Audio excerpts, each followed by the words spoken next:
Class 12 में जितने भी बच्चे हैं जिनका आज प्री बोर्ड का एग्जाम था मैथ्स का, उन सभी बच्चों के लिए वीडियो रहेगी। इस वीडियो में हम इस वाले पेपर की आंसर की देखने जा रहे हैं और यहाँ पर जितने भी बच्चे इसका सॉल्यूशन चाहते हैं एक बार कमेंट सेक्शन में बता देना कि मैं इसका कंप्लीट सॉल्यूशन कराऊं या ना कराऊं। और बाकी अब मैं आपको इसके आंसर्स बता देता हूँ।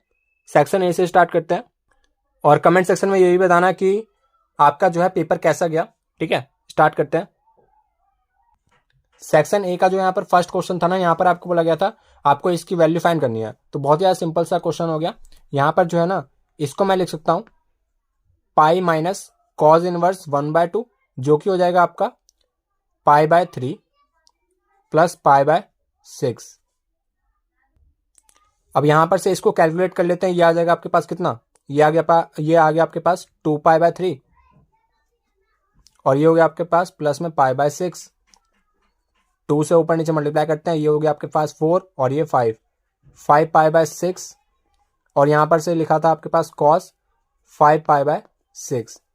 तो इसकी जो वैल्यू होती है वो होगी आपके पास कितनी, cos पाई माइनस π/6 और ये हो जाएगा आपके पास cos π/6 और cos π/6 आपका कितना होता है, cos 30 डिग्री होता है आपका √3/2 और इसके आगे एक और माइनस आएगा क्योंकि cos पाई माइनस थीटा होता है आपका माइनस cos थीटा। तो यहाँ पर से इसकी वैल्यू आ जाएगी -√3/2। ऑप्शन नंबर सी जो है आपका यहाँ पर राइट आंसर होगा। अगले क्वेश्चन की बात करें तो यहाँ पर आपको बोला गया एक आपके पास मैट्रिक्स है और यहाँ पर आपको ये बोला गया कि ये जो है स्केलर मैट्रिक्स है एंड यहाँ पर आपको 4a प्लस में b² की वैल्यू बतानी थी। तो यहाँ पर सिंपल सा इसका आंसर हो गया ऑप्शन नंबर ए 34। और यहाँ पर आपको बोला गया कि आपको यहाँ पर a² की वैल्यू फाइंड करनी है और aij एलिमेंट्स आपके ऐसे दिए हैं किसी स्क्वायर मैट्रिक्स के जिसका ऑर्डर 2 है। तो यहाँ पर आपको a² बताना था। जब i और j इक्वल होंगे तो i प्लस j कर देंगे और यहाँ पर i माइनस j कर देंगे जब i और j आपस में इक्वल नहीं होंगे। ठीक है, तो बहुत ही सिंपल सा क्वेश्चन था। अगर डिटेल सॉल्यूशन कराएंगे तो फिर वहां पर मैं आपको इन सभी के डिटेल में सॉल्यूशन बताऊंगा। ठीक है, ऑप्शन नंबर ए आपका राइट आंसर होगा। और यहाँ पर जो है आपको डिटर्मिनेंट का स्क्वायर का, यहाँ पर जो है मैं एक बार रिपीट करता हूँ, यहाँ पर जो आपका ए का डिटर्मिनेंट है फिर उस पर स्क्वायर है। तो यहाँ पर इसको मैं क्या लिख सकता हूँ, इसको मैं लिख सकता हूँ डिटर्मिनेंट ऑफ ए और फिर उसका स्क्वायर। ए का डिटर्मिनेंट कितना हो गया, ये हो गया आपके पास 21 माइनस 8, तो ये हो गया आपके पास कितना 13 और 13 का स्क्वायर होता है आपका 169। Option number D. अब जो है आपको यहाँ पर बोला गया है आपको डेरिवेटिव फाइंड करना है साइन एक्स का with respect to cos x. तो इसका जो फॉर्मेट है बहुत ही क्लियर है। यहाँ पर जो है सबसे पहले आपको साइन एक्स का डिफरेंशिएशन फाइंड करना होगा, ये होगा आपके पास कॉज एक्स और कॉज एक्स का differentiation with respect to x, ये हो गया आपके पास माइनस साइन एक्स। अब इन दोनों को जो है हम आपस में डिवाइड कर देते हैं, ये हो गया आपके पास cos x minus sine x जो कि होता है आपका माइनस कॉट एक्स। अब यहाँ पर आपको ये वो वाला इंटरवल बताना था जहाँ पर ये वाला जो आपका फंक्शन है ये स्ट्रिक्टली इंक्रीजिंग हो। तो स्ट्रिक्टली इंक्रीजिंग के लिए यहाँ पर जो है ना इसका राइट आंसर हो जाएगा ऑप्शन नंबर बी। और यहाँ पर अगला क्वेश्चन है आपके पास, यहाँ पर जो है इसका राइट आंसर है ऑप्शन नंबर ए।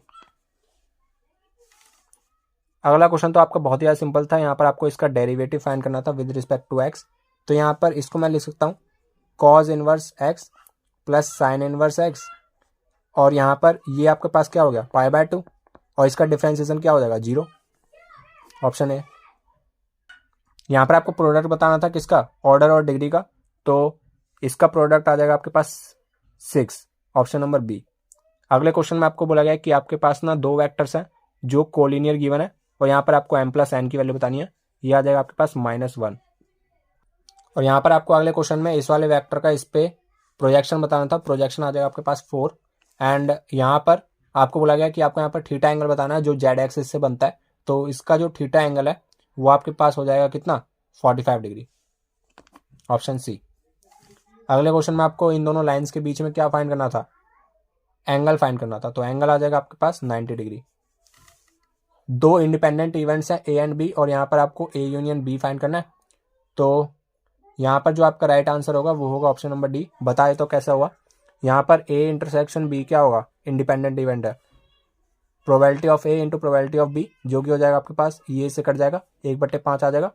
और probability of A union B क्या होता है, probability of A plus probability of B, इन दोनों को ऐड कर देंगे 1/2 प्लस 2/5 माइनस 1/5, ये हो गया आपके पास 1/5 प्लस में 1/2, तो ये आ गया आपके पास 7/10, ऑप्शन नंबर डी। अगले क्वेश्चन में आपको बोला गया कि आपको ना यहाँ पर 3/3 ऑर्डर की एक मैट्रिक्स गिवन है जिसका डिटरमिनेंट वैल्यू गिवन है 8, और यहाँ पर आपको एडजॉइंट ऑफ ए फाइंड करना है।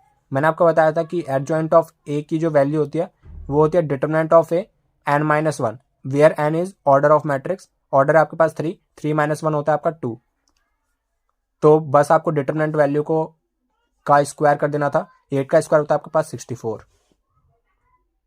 अगले क्वेश्चन में आपको बोला गया है ये आपके पास एक क्या है, सिमेट्रिक मैट्रिक्स है, यहाँ पर आपको के की वैल्यू फाइंड करनी है। सिमेट्रिक मैट्रिक्स की कंडीशन क्या होती है, ए का जो ट्रांसपोज होता है वो ए के बराबर होता है, ठीक है। तो यहाँ पर से इसका ट्रांसपोज करेंगे तो यहाँ पर ना 3k - 5k इक्वल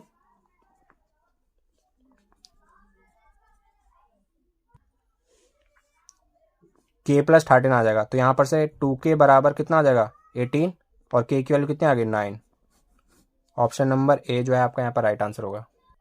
अगले क्वेश्चन में आपको एक LPP गिवन है जिसमें z की वैल्यू है 5x + 7y, और उसके कॉर्नर पॉइंट्स हैं ये सारे के सारे, और यहाँ पर आपको मैक्सिमम वैल्यू बतानी है। मैक्सिमम वैल्यू आएगी 3,4 पर।